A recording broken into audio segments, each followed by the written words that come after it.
Hello, friends. Welcome back. Today's episode blew my mind. I'm not even going to spend a whole lot of time introducing you, but today's guest was referred to me by my friend Stephanie, and I did not know what was coming. I thought we were going to talk about a little children's book, and we talked about so much more. So if you're watching this, go grab the Kleenex. You might need it. Remember that if you would like to support this podcast, you can go to pattybikes.com/podcast and click on the Patreon link. I appreciate your support, and let's get to our conversation. Today's guest is Mevan Babakar. She was referred to me by my friend and supporter, Stephanie Tuff of Tuff Hill e-bikes. Mevan Babakar is a writer and social entrepreneur. Born in Baghdad, Mevan spent 5 years as a child refugee after her family fled Saddam Hussein's genocide of the Kurds. 24 years later, during a career sabbatical, she retraced the arduous path her family had once taken. This journey captured global hearts when she successfully located and thanked the aid worker who had gifted her a bicycle more than 2 decades earlier, a story of gratitude that inspired her debut children's book, The Bicycle. Mevan, welcome to That's Her Problem. That's my pleasure to be here. Thank you for having me. Thank you so much. You are across the pond, as we would call. And here's your book. There it is. It's so great. It's such a beautiful story. When was it published? So it was published in America a couple of years ago. I think it was 2020, maybe 3 when it was actually published in America. And it came out last year in the UK, 2025. But it's only been published in the UK and the US so far. But there have been lots of requests for translations, which I think is very sweet. Yeah, it is. It's a universal story, right? Of the kid with a bicycle. And I talk about it in my book as everybody's story with the bicycle starts when they're little. And then there's a break in between, a bunch of what I call a bunch of BS in between. And then we always return to the bicycle. But to you, the story of the bicycle really was kind of something that stayed with you for so long that you had to retrace your steps. Without giving too many spoilers, but I think It's I think impossible. it's okay to yeah, exactly.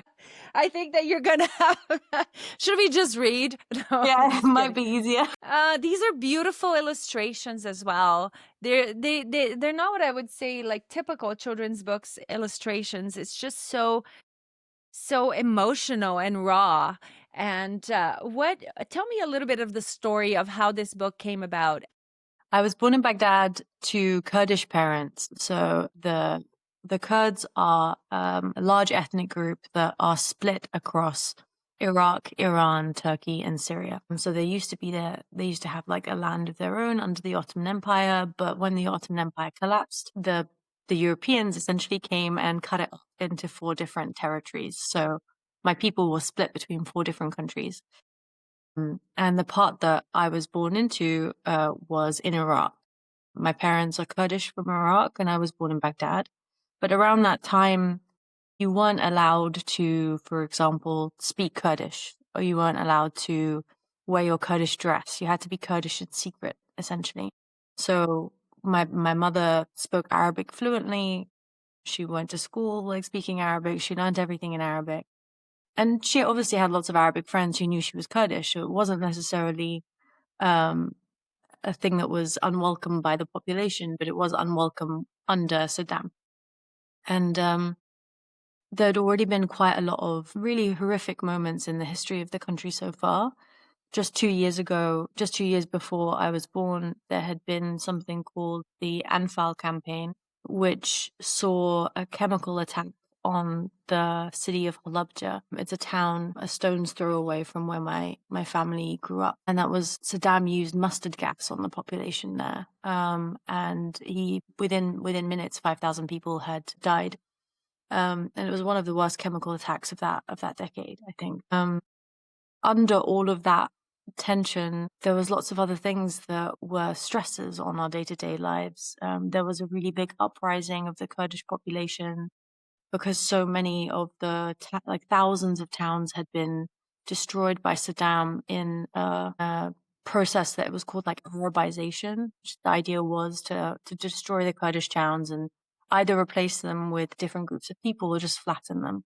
And Kurdistan is like a lots of little villages, so that was largely destroyed in a matter of years. And a lot of people were killed in that time. They're still finding mass graves to this day. And there was a really big uprising in 1991 when I was about 1 year old, and all of the Kurdish leaders had decided to come together and overthrow Saddam. And they were promised aid by other countries, the US being one of them. And when these leaders did stand up and try to overthrow, the aid never came, the help never came. And so Saddam all of a sudden knew exactly who were the leaders of the resistance, and he did a very good job getting rid of them. But all of a sudden, all of the people who were protecting the Kurds in their own community were gone. And so it was around that time that my family had to flee the cities, because that was a time when Saddam came into all of the neighboring cities and decided at a moment of weakness for the Kurds. It was a very good moment to try and push everybody out. I remember helicopters flying overhead, soldiers coming into our houses. There were like bullet holes on the sides of buildings. And these things are still fragments that you can see in Kurdistan to this day. But there was mass exodus of people that went into the mountains. And it was there where my parents strapped everything that they had to their backs, and they put everything that they could into a car, and my entire family went to the mountains for a period of time to stay safe. And I have pictures of us like living in a tent with like UN aid coming down in the background, and everyone looks largely like you're on a like picnic or something, you know, but that's not what's happening. I think it's just a testament to like the human spirit of just how they try to keep everything as normal as possible for the kids in the environment. But the reason why my family and I stayed safe during that period was actually a piece of public policy that happened. A bunch of countries came together and they advocated for a no-fly zone over that mountain range, which meant that anything flying over it would essentially be like shot down if it was attacking. And that one piece of public policy kept probably me alive and all of the many hundreds of thousands of people on that mountain. And so I think sometimes when people tell me like politics doesn't really make a difference, I'm like, actually, it really does. It really, really does. It just depends on whether you're the person that's in a vulnerable position or not.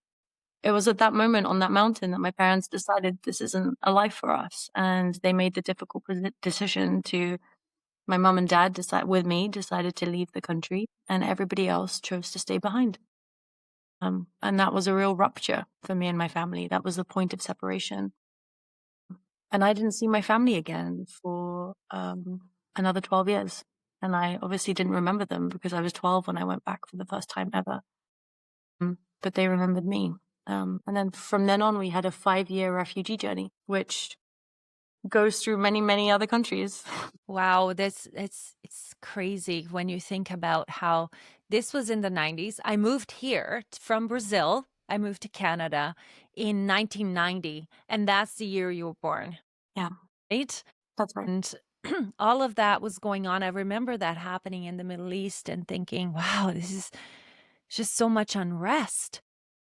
36 years later, we feel sort of that same unrest in the same places in the world. And it's really interesting that you should say that, you know, people say politics don't matter. I think that more than ever, politics matter in a local level and a global level. Do you feel like your life would have been completely different that had that not been in place? I mean, chances are you probably wouldn't even be here.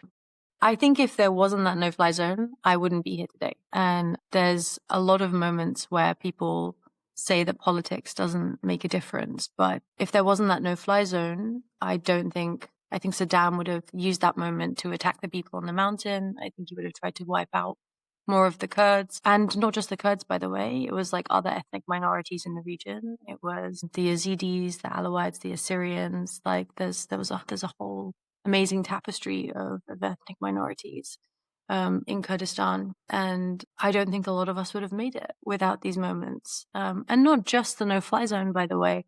there's other acts of policy that made it possible for me to live the life that I'm currently living, including, people ask me, why did you come to the UK? Why didn't you pick somewhere else?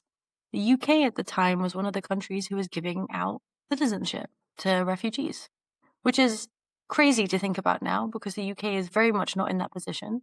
But if you were a Kurdish refugee at the time and you got to the UK, you were given like a refugee status and asylum status. And that was an act of public policy by Tony Blair. And it meant that when we got here, we could have council housing and we could have care. And along the way, there were other pieces of policy that meant that my family and I could stay safe, including the UNHCR, had stops across different countries. This is the UN Refugee Agency.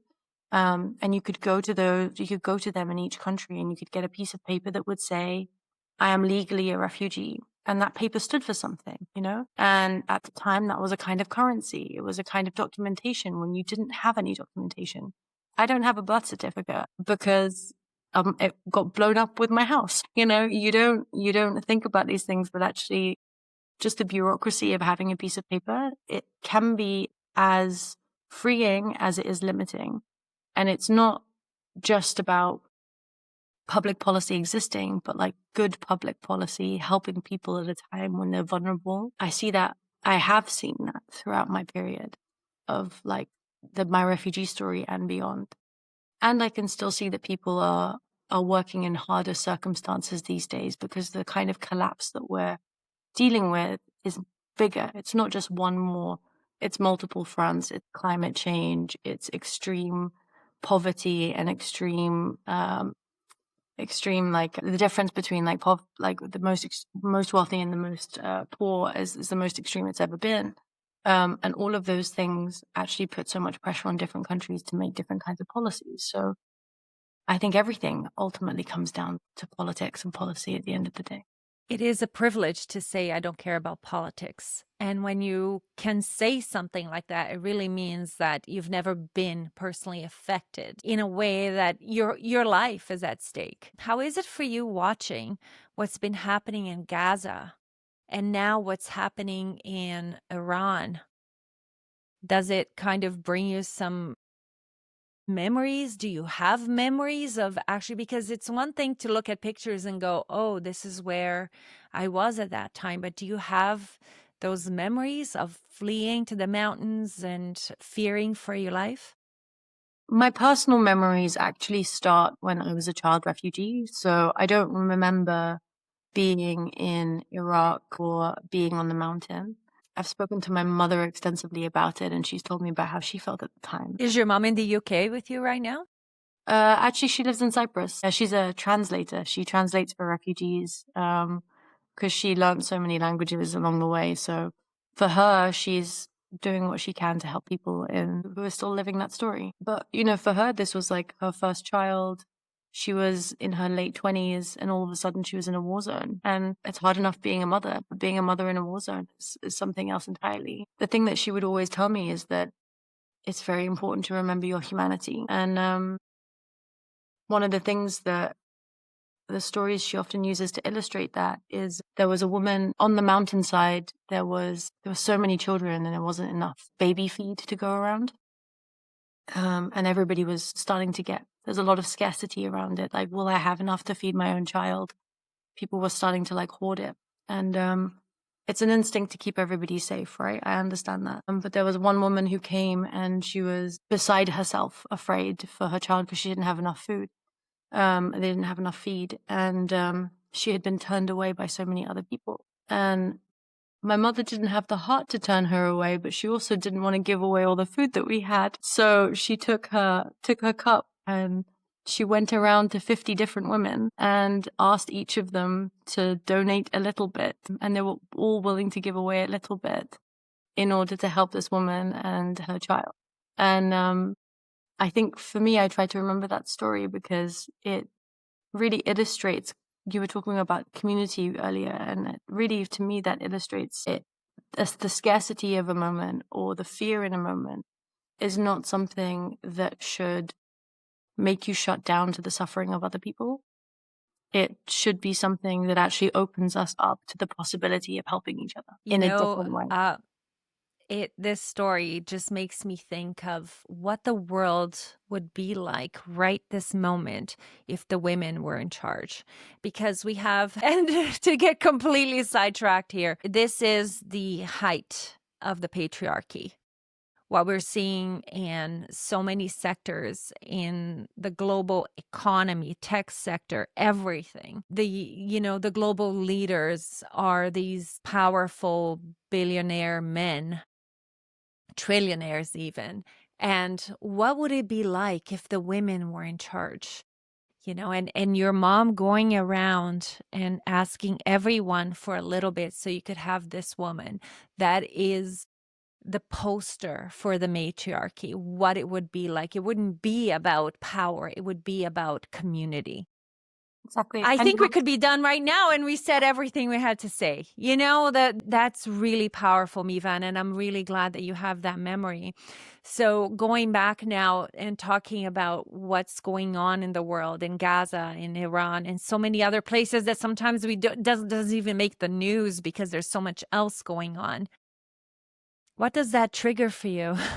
I think, if I can be really honest with you, like for me, like Gaza wasn't the beginning of it. For me, like the moment that I came to, well, the moment that I was a refugee and started to become conscious in this world, I realized that I had a different story than the one I was hearing. I came to school in the UK. I joined primary school and secondary school around the time of 9/11. This was 2001. I was about 10, 11 years old. And I would hear stories of what was happening back in Iraq and Kurdistan from my family, from my cousins. And then I would see what was being reported on the news. And it was very, very different. And I would hear narratives about the vilification of Black and brown people, of Arabs, of Muslims. And it wouldn't match up to my experience of Arabs or Black or brown people or Muslims. There's a real friction between the story that I was hearing and my own experiences. And especially then with the war that happened, with the Second Gulf War and the search for like the weapons of mass destruction, it became a very difficult time actually to be Kurdish or even Middle Eastern. My younger brother grew up constantly being called a terrorist. I got to the point where even we would make jokes about it because it was a way of kind of dealing with it growing up as a teenager. Now looking back, I can see that was a coping mechanism, but the story was so powerful that even we started to consume it. Like maybe we are bad people. Maybe we do deserve this. But for me, like this constant onslaught of possible attacks in Kurdistan, possible attacks in Iraq has been a constant throughout my life. There's been skirmishes on the borders. There have been various times with ISIS. There have been various times with the Americans. There have been various times with the Brits. Like I just remember so many times when I would go to work and there would have been a drone attack near my family, and I just felt like there's no point even telling anyone because this happens so often that it's not even a unique experience anymore. And my cousin a few months ago was actually killed in a drone attack. And Where? It was in Kurdistan. It was a Turkish drone.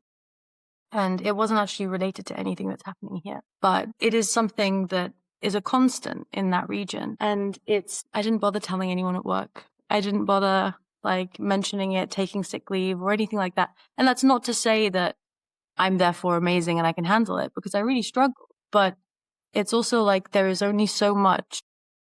This becomes like a normalization based on the place that you grow up in. And I think that normalization has occurred for me and my people for a very long time, but it's expanding.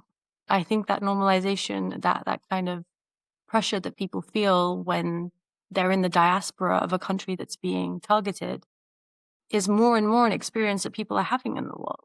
It's been true for Iraq for a very long time. It's been true for Palestine for an even longer time.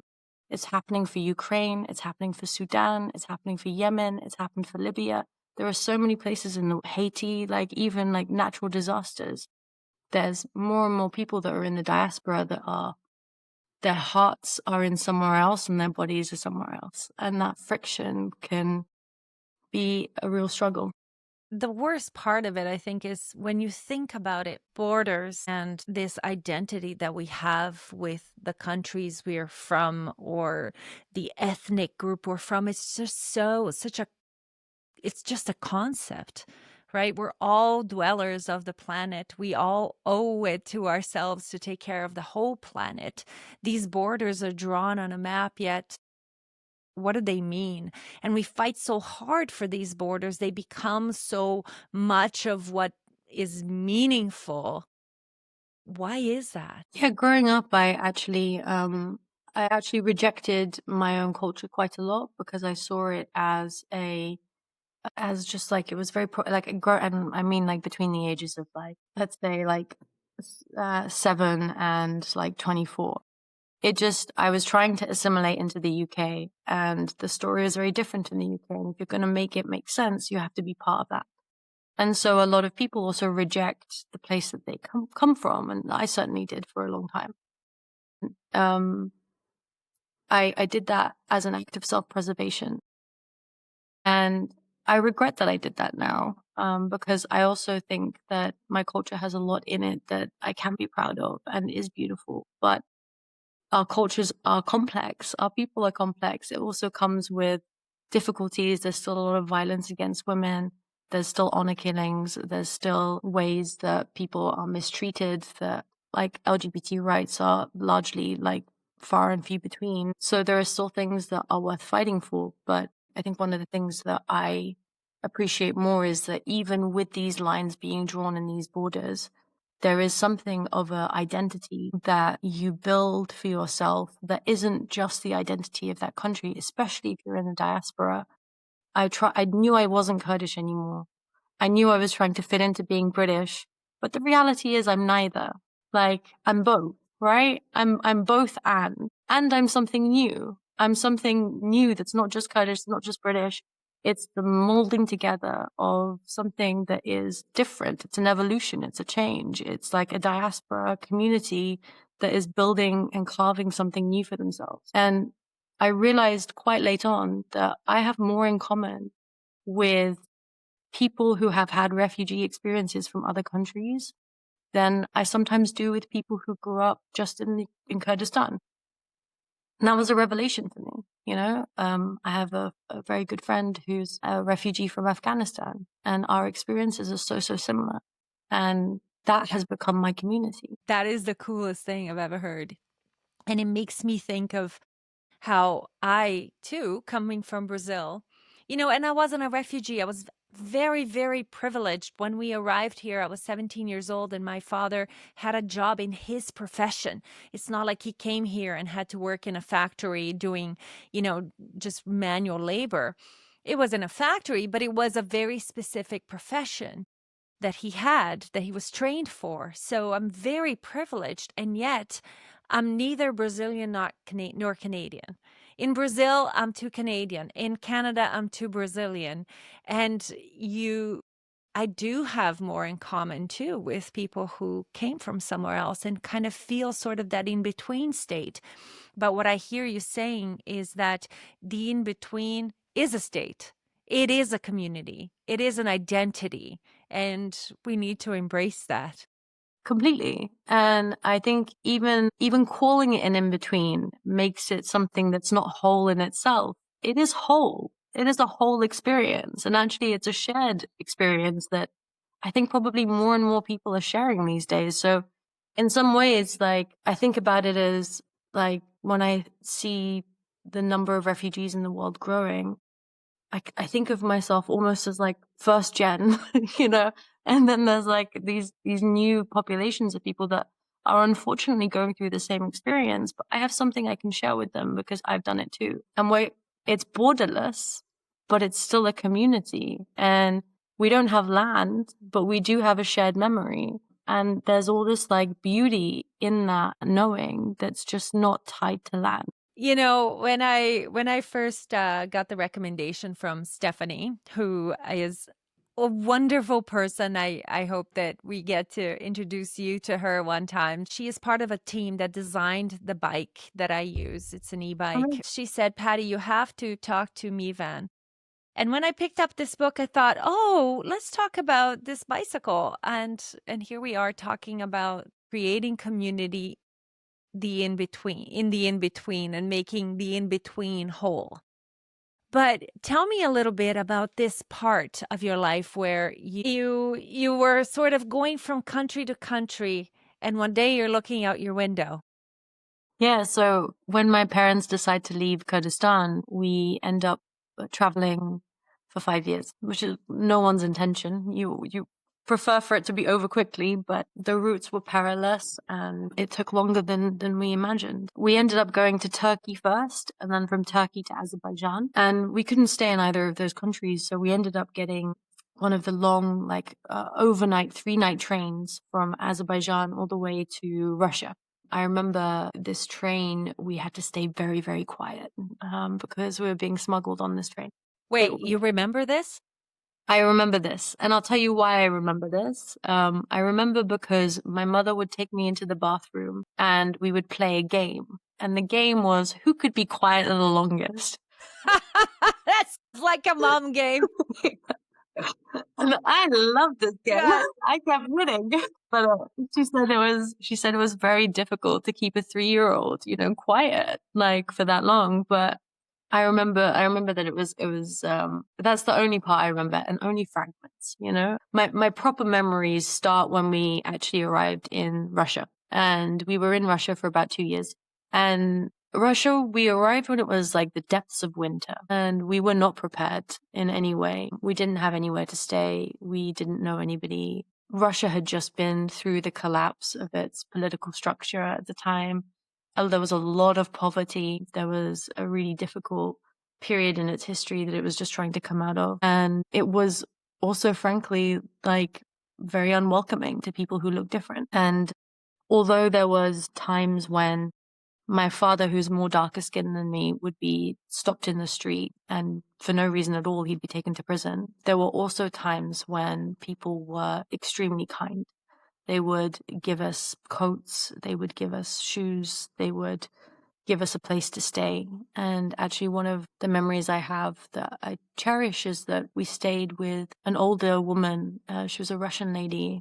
I don't remember her name. I wish I did. But we stayed with her for many months, and I loved being with her because she was teaching me Russian and she was teaching me nursery rhymes, and we would just play all day. And I just remember her home being a sanctuary for us. But to illustrate just how complicated that was, later in our time of staying with her, her son didn't like that she was housing refugees and specifically Kurds.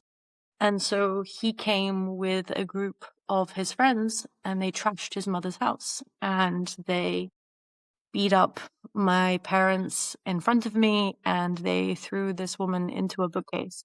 And it was his own mother, to put it in. It was wild. And I remember standing by the side of a sofa, crying my eyes out, watching this all unravel. And one of the who had come with the son into the house came over to me and he held my hand. And he was the aggressor, obviously, here, but he very gently held my hand. And actually, in that moment, I was 4 or something. It really calmed me down because an adult was holding my hand and telling me it's going to be okay. But very soon after that, everybody stopped fighting and started looking at me. And I was I don't know why everything's calmed down, but I'm really grateful it has. But obviously now looking back, it's because it was a threat. It was if you don't give us what we want, we'll hurt your child. And so that evening they left with everything that we had. And we obviously left the woman's house after that. And she called the police, and the police helped her, but they didn't help us. And I don't think we ever saw her again after that. But I will never, ever forget her kindness to us. And I'm deeply regretful that that's how it ended. But that was an incredible gesture to me. And all across our experiences as refugees, I think it was these kindnesses, this humanity, really, the same humanity that my mum displayed on the mountain, helping that woman collect the baby food. it's the same humanity that this woman showed us by giving us a place to stay, or the people who like gave us food, or the people who shared their food with us. This episode is brought to you by Shifter's new online course, The Ultimate Guide to Bike Commuting and Urban Cycling. This course gives you all the knowledge you need to make the bike a bigger part of your daily life. It's created by Kaylin Klingbeil and Tom Babin. This is so fitting because Tom's YouTube channel was the catalyst for my winter cycling journey from casual bike rider to year-round bike commuter. Chances are you're already riding your bike a lot, but you might know someone who isn't and who would like to make the transition but just doesn't know how. I'm telling you, this is exactly what they need. Find the link to the course in the show notes and on my website at pattybikes.com/podcast. One of those acts of kindness that really stuck out for me, because after Russia, we went to the Netherlands. In the Netherlands, it was just me and my mum, and we had to leave my dad behind because we didn't have enough money, and he wanted us to get out of Russia for safety. And in the Netherlands, we went into this like asylum center, which was the first piece of stability I ever had. And there was like structure, and there was school, and there was like a canteen where they would give you ice cream if you helped clean up. And I was like, what a magical place.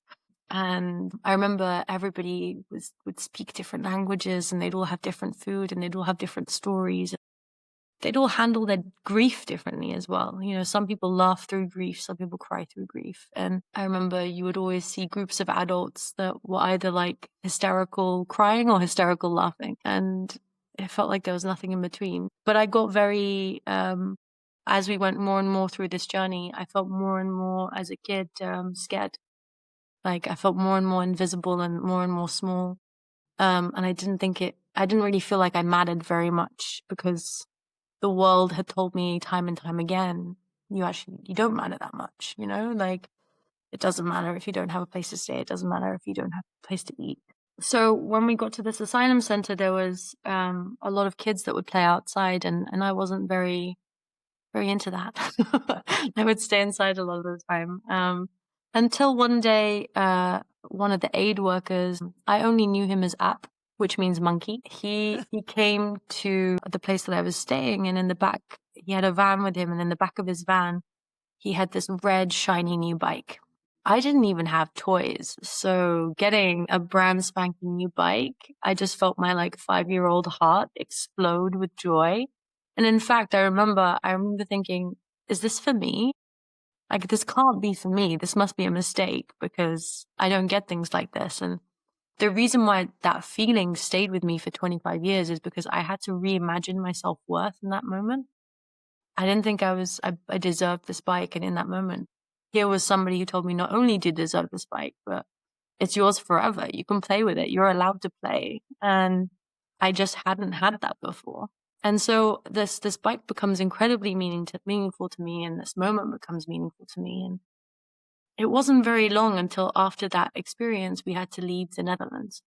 And we came to the UK. We were granted asylum in the UK. My uncle lived here already, and he'd been here since the 70s. So we had family that we could stay with. And I never got to see App again until 25 years later, I decided to take a sabbatical. It was part of the time when I was trying to reclaim my own identity and my own story. You know, I said I had rejected my own identity, and there was a moment where I realized actually there are things that I love about my own story and my own culture, and I want to re-experience it, not as something that happened to me as a kid, but as something that as an adult I can appraise for the first time. And so I took this sabbatical, and I had decided that I would record my parents telling me the stories of what had taken place. So I sat down with each of them, and I recorded at length, and they told me what happened in each city.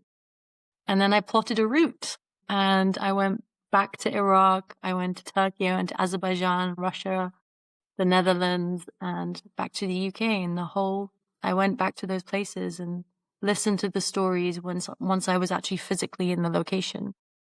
And it sparked in me all these memories that I didn't even know I had. It was I won't lie, it was very difficult to go back and experience it. I experienced a lot of dissociation at the time. But I also found it very, very connecting. And it felt like a reclaiming of my own story, for it to be mine, and not anyone else's. As I was going on this journey, I got to the Netherlands and I was trying to find this asylum center that I lived in, but I couldn't find it anywhere. So I was wandering around the town asking people, do you know if there was an asylum center here 25 years ago? And everyone was like, what are you talking about? But as I was walking around the town, I realized that my brain kept like scanning and looking at all the older people. I was like, why am I doing this? Like, what's happening here? And it's because I was trying to see if I could recognize App, and I wanted to see if I could find this man who had gifted me the bike.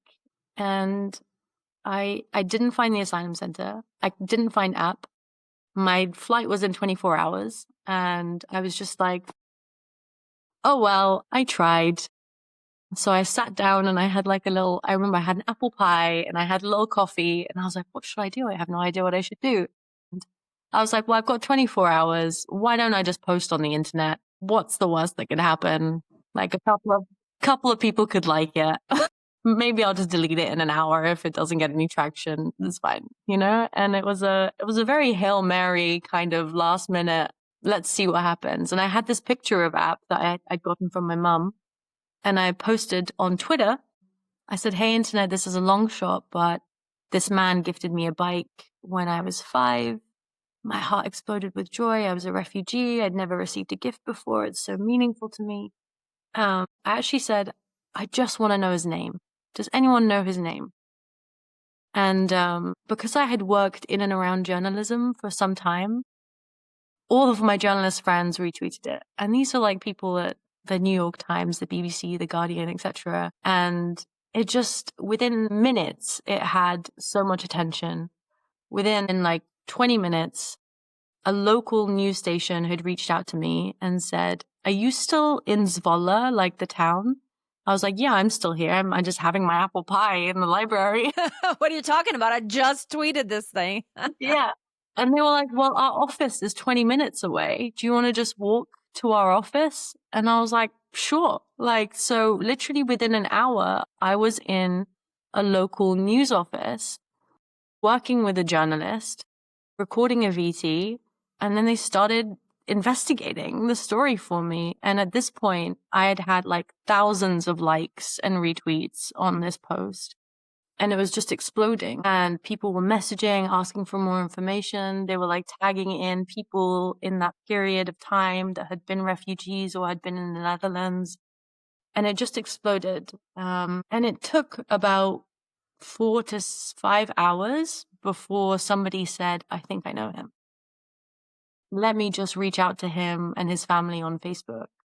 And then it took another like 4 hours or so until we got an answer, but it was quite late in the evening at that point, and I had a flight to catch. And the journalist that I'd been working with, she was called Janska. She was like, you can't go anywhere tonight. You know that, right? I was like, oh, but I've got a plane to catch. She was like, no, you're going to stay with me at my house.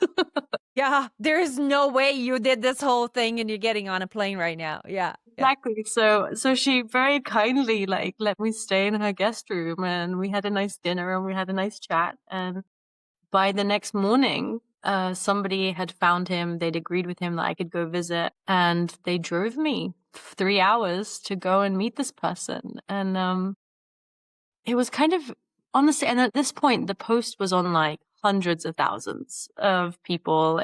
People had already written about it on the BBC, the Guardian, the New York Times, BuzzFeed, and they had written about it before I'd even found him. You know, it was like woman searching for like aid worker, and so all of these eyeballs, it's like millions of people were now like committed to seeing the end of this story. They wanted a crescendo moment, you know, and they wanted a resolution. And this is just 24 hours. I'm very overwhelmed. And I remember thinking like, oh, I have so many people want this to be a good story, but what if it doesn't end up being a good story? You know, what if like, I don't know, like what if I never find him, or what if I find him and actually like it doesn't go well? And what if like and he's like, why are you pestering me? Right? Like this could go anyway. And now it's all over the world. Everybody knows about it. Exactly. I obviously don't have his permission for this. And I didn't expect it to blow up like this. So I don't know if he's feeling good about it or bad about it or anything. And so I was very nervous. And I had a quick session with my therapist. That's amazing. Oh, how was that phone call? By the way, here's what's going on. Kind of viral and I need help. That's basically it. And my therapist was like, oh, only you. Okay. But it's like, unfortunately, millions of people now want to know and I don't know what to do. Can you help me?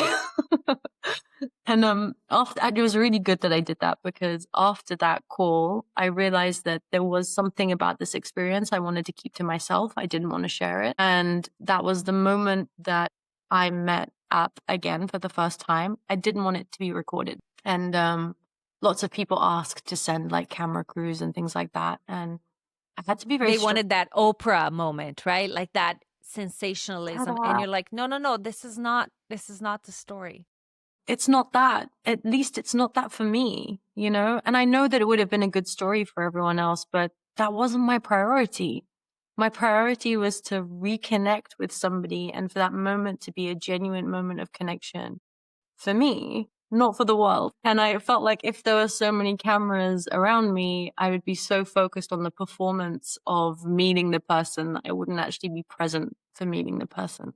I'm really grateful to my therapist for helping me like realize that in that moment. And so the hard work of saying no was next. And journalists can be pretty pushy. I mean, as somebody who's worked in journalism, I was actually surprised to how assertive I had to be like many times over. And on top of saying no, a few people did still try to record it in those moments, which was surprising. But they drove me, and I remember I wrote a card and I took some flowers, and all the places that I bought things from in this town were like, are you the girl that's going to My see the God. guy? Because it had become a big town story all of a Ah, sudden. yeah. I remember knocking on his door and he opened it. And I guess I remember when I was little, I would look up at him because I was small. And now we were face to face, and he had grown older and I had obviously grown older, and we hugged, and we then had like a really beautiful moment of reunion. He invited me into his house and I met his wife again, who I'd met many, many years prior. And now he had his sons there and his granddaughter there. And I didn't remember this at the time, but he speaks Dutch. I speak English. And when I was younger, I would speak Dutch. So I was really lucky that we had a journalist that could translate. Otherwise, we wouldn't have been able to like actually communicate. I found out that his name wasn't Up, it wasn't Monkey, it was actually Egbert. And Egbert showed me around his house and we caught up and he asked about my mum. And it was just a really beautiful afternoon, actually. Did he remember you? He did. He said he often wondered what happened to me and my mum because we left so abruptly. And he was also really funny. He said, I don't really know why you've made a fuss about this bike. Oh my God. That is such a Dutch thing to say. Why are you making such a fuss about a bike? It's just. Yeah, exactly. He was like, but he went on to say, but if it's the thing that brought us back together, then I'm really pleased. Mevan, my heart is exploding. You have, if I can say one thing as you're telling your story, you have so many books in you. Do you think? Oh my word. Like you have so many books and they're so important and your story is so relevant and your story is so relatable to so many people in this world. Who do you know who is really a person who was born, raised, and lives in the same place? Yeah, there's lots of people like that, but there's so many people who don't have that story and who will relate so much to the things that you've been through. It's so beautiful. It's so incredible. It's so much more than I imagine our conversation, you know? And we only have 2 or 3 more hours left here. Just kidding. For the next books. Yeah, exactly. I feel like we could talk for another session because I want to get your perspective on where you are right now, which is really cool. But we're going to make a huge sacrifice today and we're going to start wrapping up. I have a few questions for you that I always ask all my guests. And I usually ask what kind of adversity made you overcome and become, even more than you imagined. But your whole story is what I call a thank you, Amy moment, to quote Taylor Swift. But my rapid fire questions are sort of an insight into who you are. And there's two questions that are going to be a surprise for you. The first one is if you were a bicycle, what kind of bicycle would you be? Oh, the first thing that came into my mind was a tricycle. That's awesome. I think, I sometimes, I think sometimes I want to be like, I want to take the risk of unicycle, and I'm just not that person. I think I sometimes like try and be more stable than is necessary than like just kind of going out and doing something. And I think that's like a wish I have for myself at the moment, is to kind of take my training wheels off and kind of go into the world in the way that I want to be. As a side note, is the bicycle still a big part of your life? Yeah, so not the same bicycle, but Of course not.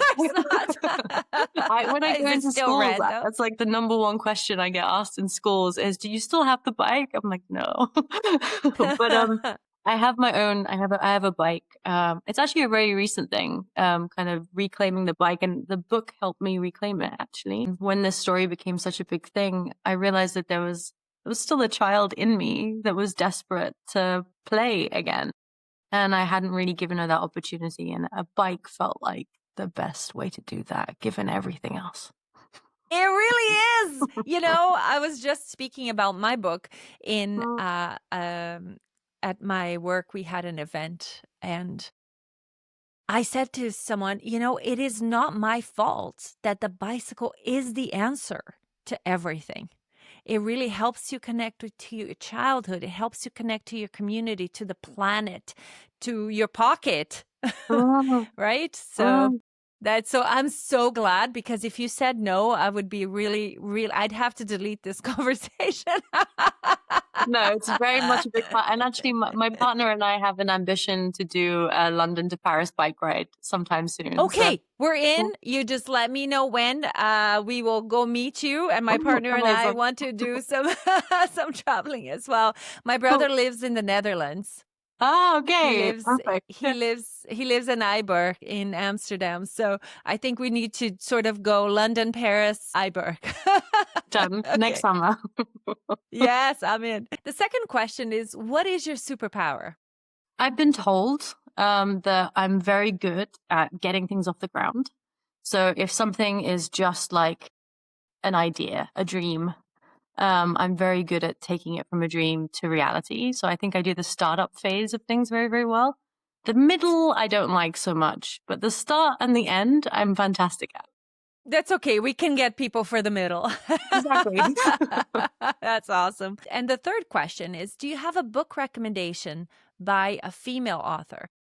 I've been thinking about this. I have a few actually. I think as a classic book, just fantastic, is just Bell Hooks, All About Love. I just absolutely return to it so much. I think it's a beautiful story, beautiful piece of knowledge and wisdom. In terms of like fiction, a book that I also return to a lot is Madeline Miller's Song of Achilles.